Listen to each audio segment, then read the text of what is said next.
All right. So,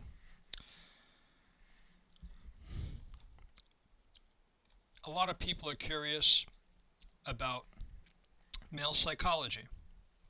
Nobody I know, but I'm within boundaries to talk about it and stuff. For my discussions and stuff with a random selection of other men, they seem to be okay with this and stuff, and it seems to be very enlightening to them and stuff.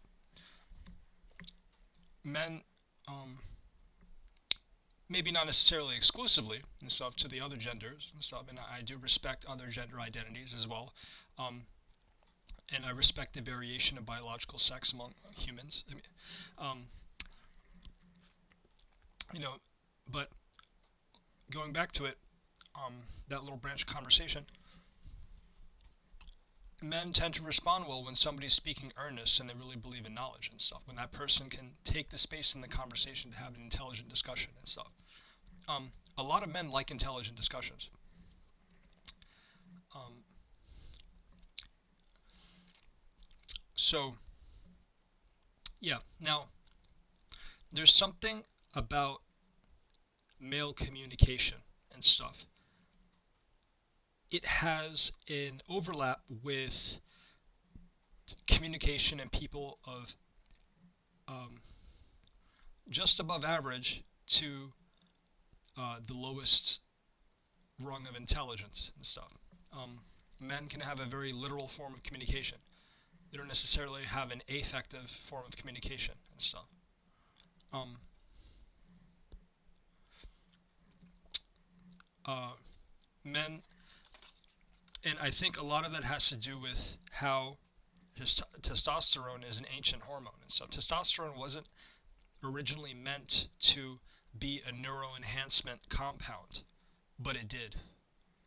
It's been around for like 300 to 400 million years and stuff, and theoretically speaking, and um, it's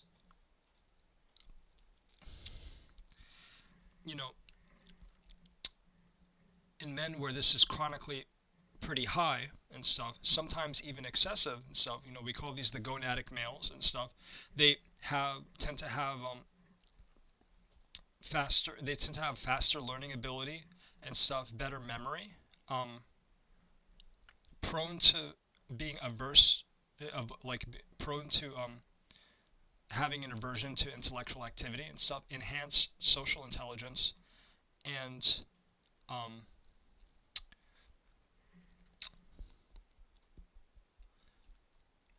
from my experience and stuff, it tends to enhance calculation abilities and stuff.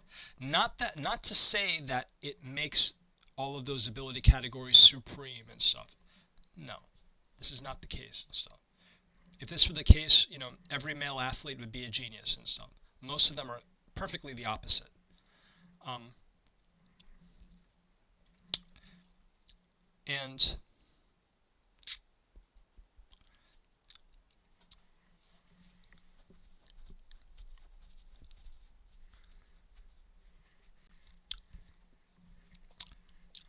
so going to the communication aspect and stuff, um, men tend to be strategic communicators, literal communicators, direct, confrontational communicators and stuff. They take issue and stuff, um, and you know, they just try to discuss and put together facts and come up with problems and solutions and stuff. Um, and but they tend to take things in smaller snippets and stuff. They the they tend to block out a lot of language at once, so they're learning it in smaller breaths. Sometimes they're not interested in learning because I think this is the effect of testosterone and stuff. And if it's combined with adrenaline, which it often is and stuff, it tends to make it even more blocked out and stuff. Because adrenaline can sometimes be an even worse hormone for driving intelligent activity and stuff. Though the adrenal dominant people can often have good mental imagery and stuff. So, uh,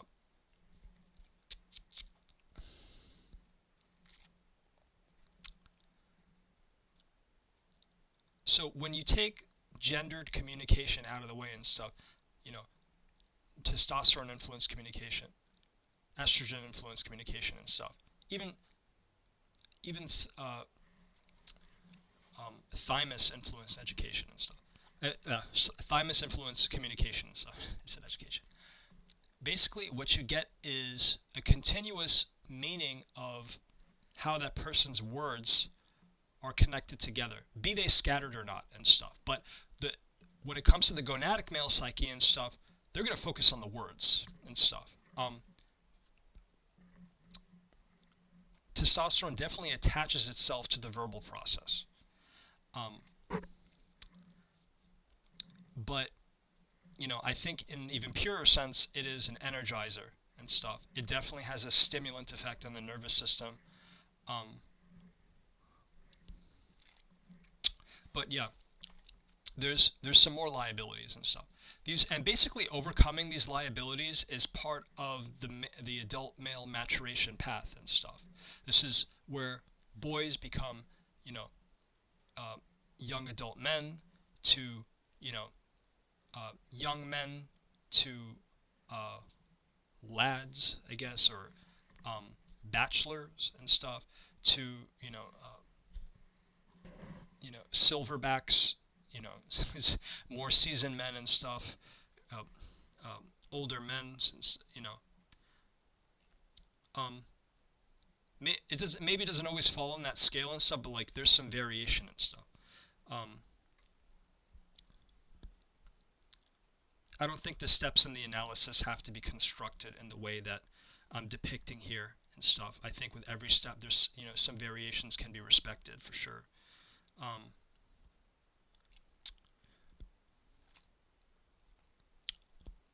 Okay, so what are some pitfalls that where male psychology tends to bring us and stuff? Boisterousness. Relatively, males are pretty boisterous. And this is not to give any credit to any gender discrimination and stuff.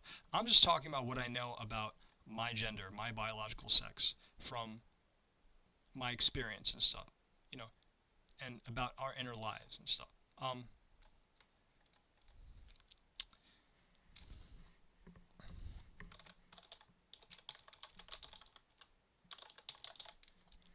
You know, all basically stuff I'm talking about here is like how men are like when they're not mature enough, and so when they don't learn to manage and regulate their emotions and manage conflict and stuff, when they don't know where to challenge their testicular energy and stuff in a direction that benefits civilization and stuff, and benefits different areas of their life.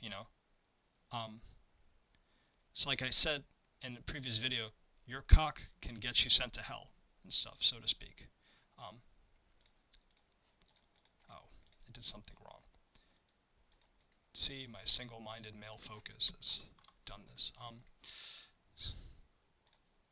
Wait, no, see, I made another mistake. This is not what I wanted to do. It's not what I wanted to do.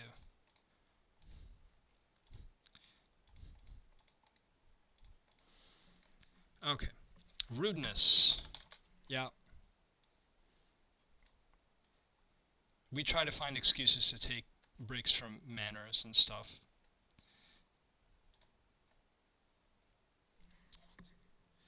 Whatever, I'm going to stop making slides this way. We don't really give dedicated time to learning politeness, though we could and we should and stuff. Foul language.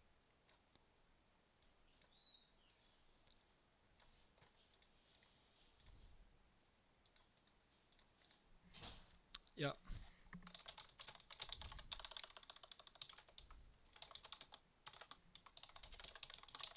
Yeah, pointless dominant behaviors and stuff. This is especially true in gonadic males when they don't realize their vasopressin gets elevated and stuff. When male vasopressin gets elevated and stuff, it can drive socially domineering behaviors. It also plays a role in memory, hence why one of the reasons why gonadic males tend to have better memories. It's not just testosterone myelinating the brain and stuff, giving it structure and organization, and so giving system and giving rise to calculation and stuff. Basically forming a nanocircuit, microcircuit, so microcircuit, not a nanocircuit. So, yeah. Um,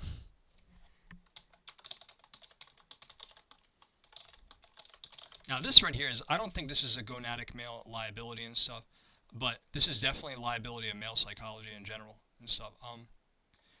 We tend to be slave drones and stuff. Like we're willing to bust our asses working for people when we really, without really having a say in our own fate and stuff.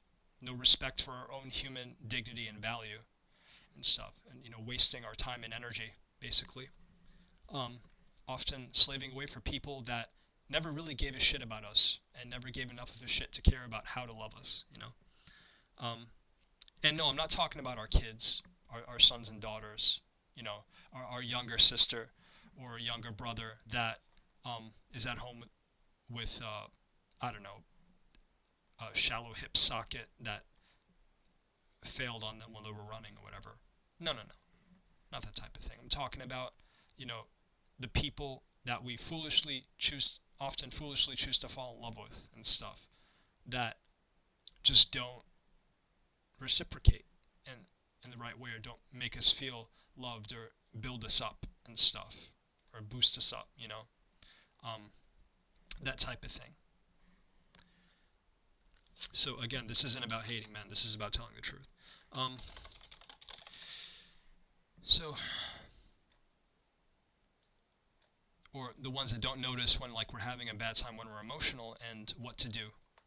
You know, often when we're very emotional, we're not going to want to communicate. So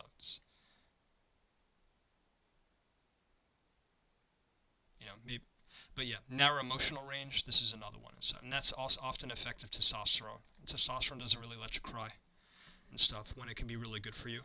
Stupidity. Yeah. Men, because of their loose partner selection habits and stuff, pass on a lot of genes for stupid and stuff, genes for conduct disorder, and all kinds of other things that make people probably not the best idea. Impulsivity. Yeah, this.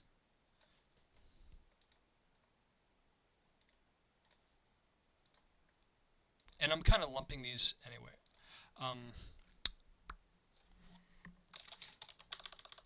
Because, as you can see, I kind of talk about gonadic male traits and just general male traits and stuff.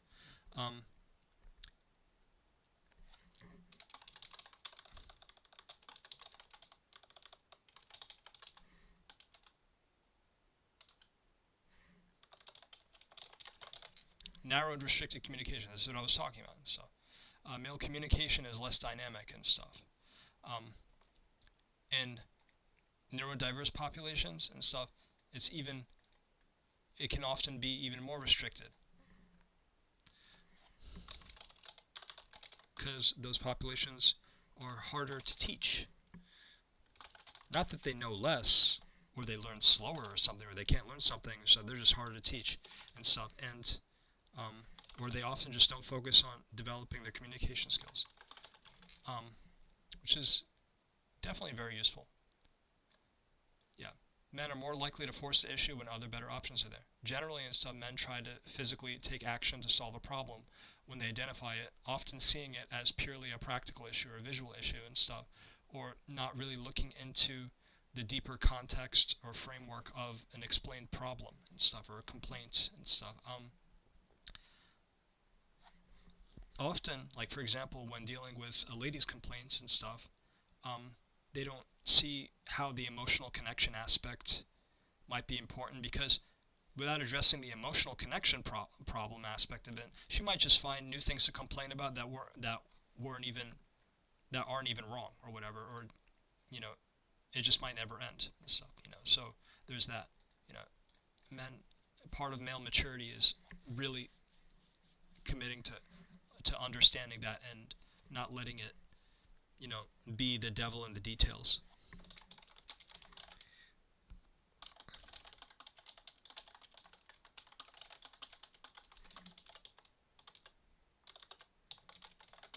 Yeah, men are just as guilty as anyone else of having a very narrow view of what it means to be a man and stuff. Um, Men in football and stuff will value being violent and brave and stuff, physical courage and stuff, and competition, like in the sense of pushing somebody down to bring yourself up, not instead of um, just outdoing yourself, you know. Um, Even crime, you know, in some circles. Um, for one example, here we go. Bad memory for experience. Yeah, men are more likely to experience memory loss of experience, not just because of the harsher lives, the physically harsher lives we live and stuff, because of the things we put our bodies get put through and stuff, but because I think it's likely that testosterone does this.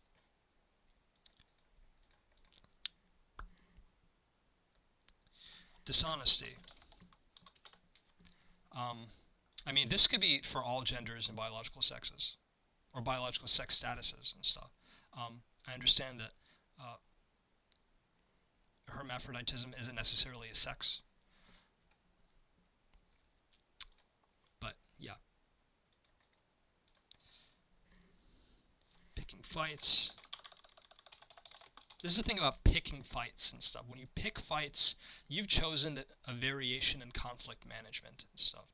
Instead of just having a discussion or just not talking to the person, whatever, or dealing with the problem some other way, maybe helping that person with their emotions and stuff, you have decided to say, all right, stand up, put your fists up and stuff.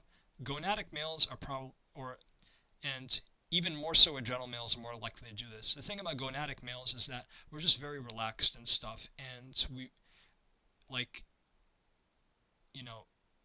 I guess, we're just not as angry and victimizing as the adrenal dominant males. It's really, when it comes to violence, it's really the adrenaline dominant males that kind of do too much, so to speak.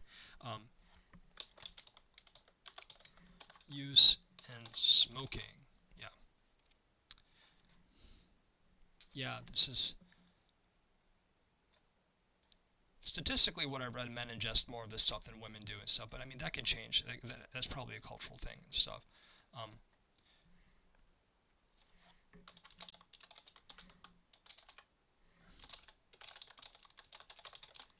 yeah.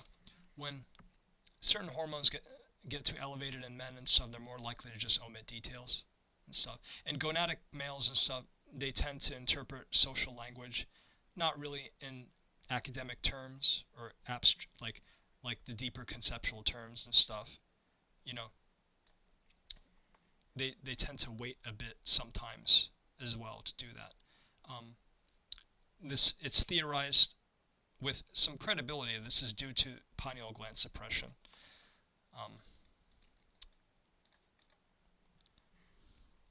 which is a natural reaction of the gonads being a little bit too active. You know, the ball's working a little bit too hard or being a little bit too big or whatever you want to call it. So, there's different ways that gonads can be very active.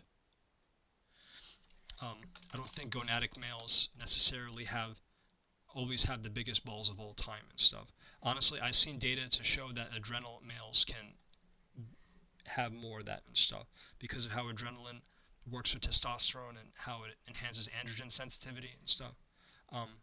But DHT, which is something is most elevated in gonadic males, tends to increase androgen sensitivity.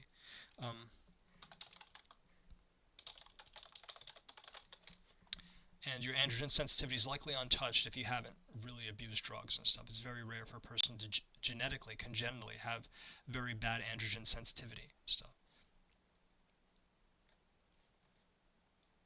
Tendency to ignore yep. Men well, statistically men are more likely to cut corners and stuff.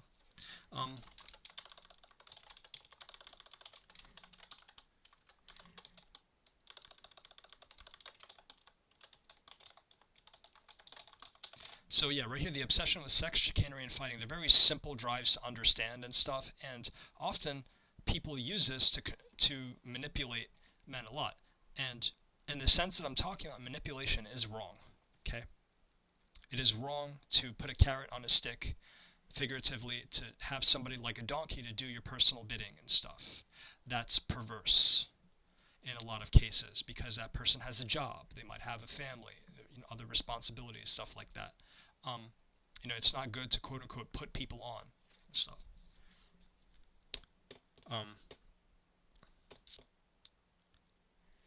Generally speaking and stuff. I don't blame anybody for finding a thief or whatever and doing some kind of mental abuse with them, whatever. It's healthier for civilization that way. Irresponsibility, yeah, and stuff. I mean,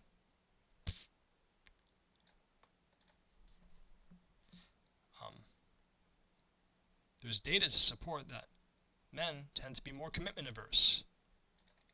So there you go. And then irresponsibility is the cousin of that, isn't it? To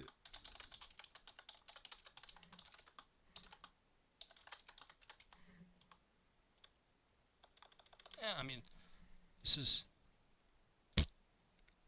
kind of repeating a slide. So yeah, this is some of the liabilities of the gonadic male psyche and the male psyche and stuff.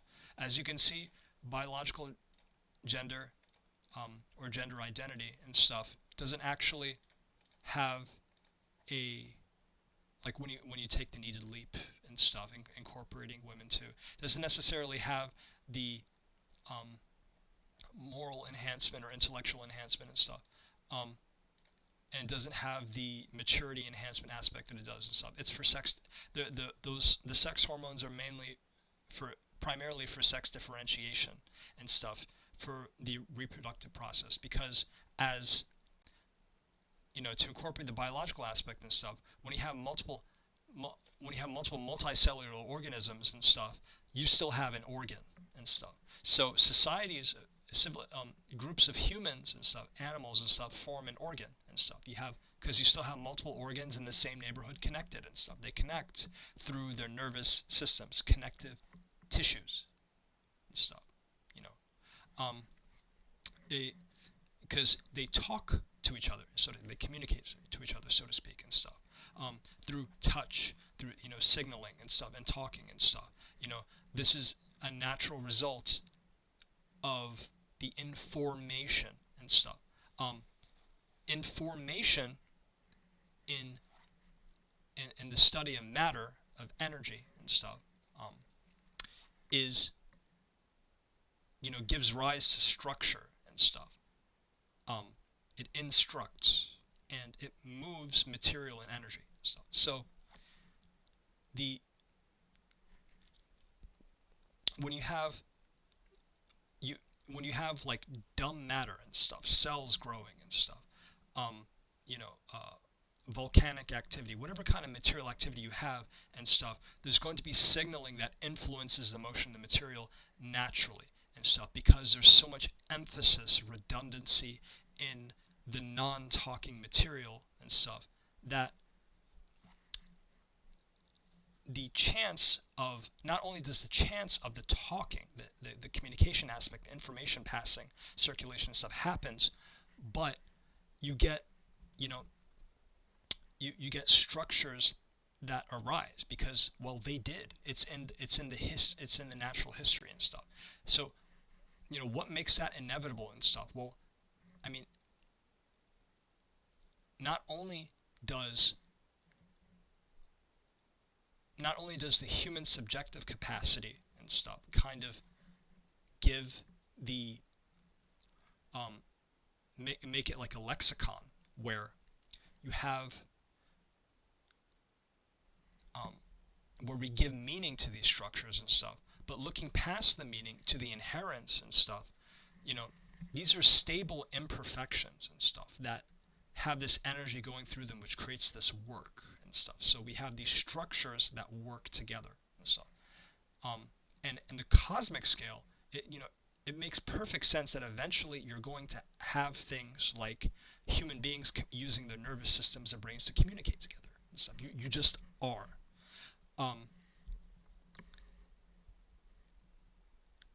And with that, you get the arise of processors and stuff. And this is bringing it back to the beginning of the discussion where we talked about, um, the communication process and how hormones do it and stuff.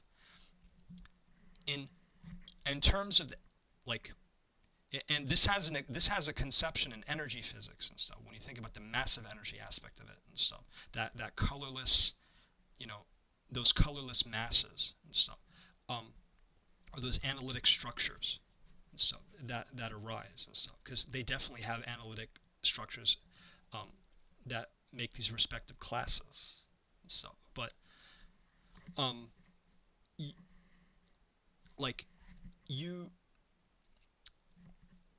in the arising of intelligent communication in a sentient processor and stuff, you know, you you have um, some way of transmitting this talking force and stuff. The talking force that drives communication and necessitates the processing structures for the communication and stuff, like the nerves and brain and stuff, is can be considered an adaptation to these forces. So this force can be considered something like, electromagnetism, gravitation, strong force, and weak force and stuff, which are like the primary. It's because it's just basic physics, so we can just build on it and stuff. But you know, there's a genetic matter to material and stuff. It's not just DNA and stuff. But there's something in the massive energy of the universe, or that was in the generative process and stuff, that kind of gave structure to everything and stuff, and made it necessary that for 14.5 billion years and stuff, there wasn't any such energy to change how so many things work and stuff in such a disruptive fashion. Though that may be due and stuff. This may all be just a snapshot and stuff. So this is giving a fundamental science foundation to human communication and stuff. Now, for people that wish to do this with other things, like how do you do this? I mean, you have to view it in terms of the sort of conceptual currency of this. Like, in fundamental science, we think in terms of atoms, molecules, flows of energies, massive energies and stuff, structures, mathematics and stuff. These pure structures that are universal, time transposable, space transposable, context transposable. So this is how we arrive at this conception from a logically reliable, consistent way and stuff. Now, are there holes in what I said? Sure, and stuff. Like all of this can be empirically dismissed, right? But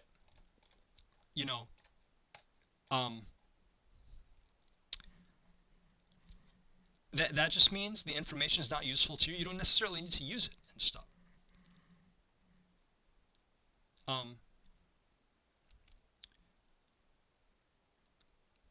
Does every teaching need to be empirically backed? No, it's got plenty of meaning and stuff. A lot of philosophy books aren't empirically backed and stuff. They still taught a lot of people, gave people ideas, and that's kind of what I'm doing here. If my premise is inaccurate and stuff. But yeah, I'll leave it at that. This has been quite a long discussion. It's about 30 minutes.